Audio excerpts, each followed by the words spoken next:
Unidad 3. Administración de riesgo del proyecto de TI.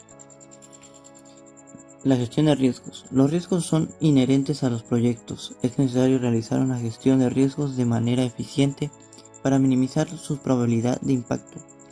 La gestión de los riesgos es una parte integral de la dirección del proyecto, siendo un elemento clave en el proceso de la toma de decisiones. Cualquier empresa que vaya a comenzar un nuevo proyecto se enfrenta al reto de invertir dinero en personal, equipamiento e instalaciones, formación, suministros y gastos financieros. Como parte de la gestión de riesgo es preciso definir una política de riesgos del proyecto con objeto de mantener los riesgos inherentes dentro de los límites definidos y aceptados.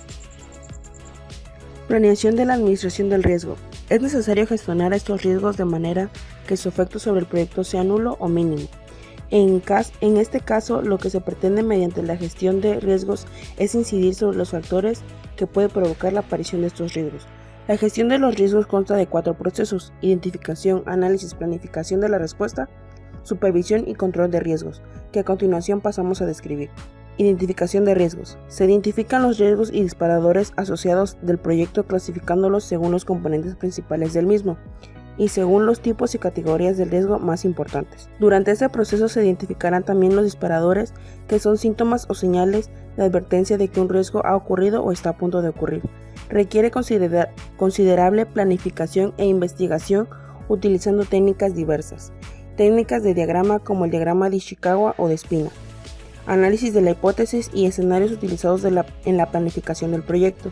Entrevistas al personal con experiencia por parte del responsable de identificación de riesgos. Análisis de debilidades, amenazas, fortalezas y oportunidades. Análisis cuantitativo y cualitativo de riesgo. Análisis de riesgo. El análisis de riesgo puede ser cualitativo o cuantitativo. El análisis de riesgo cualitativo procede en ocasiones al cuantitativo, cuando se quiere profundizar en algún riesgo concreto. En otras ocasiones puede directamente a la planificación de respuestas al riesgo, obviándose el análisis cuantitativo. Este tiene como objetivo establecer una priorización de los riesgos del proyecto para su tratamiento posterior. Análisis cualitativo de riesgo. Este proceso evalúa el impacto y la probabilidad de ocurrencia de los riesgos identificados en el proceso anterior, usando métodos y herramientas de análisis cualitativo. Análisis cuantitativo de riesgo.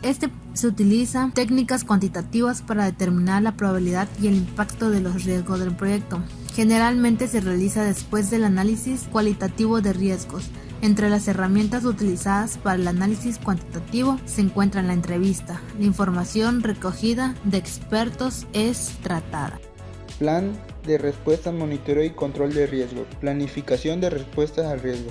Una vez analizado y priorizado los riesgos del proyecto, es preciso proceder a su tratamiento, seleccionado para cada riesgo aquella estrategia de respuesta que tenga mayores posibilidades del éxito. Estas estrategias son eliminación o evitación, transferencia, mitigación o aceptación, supervisión y control de riesgos.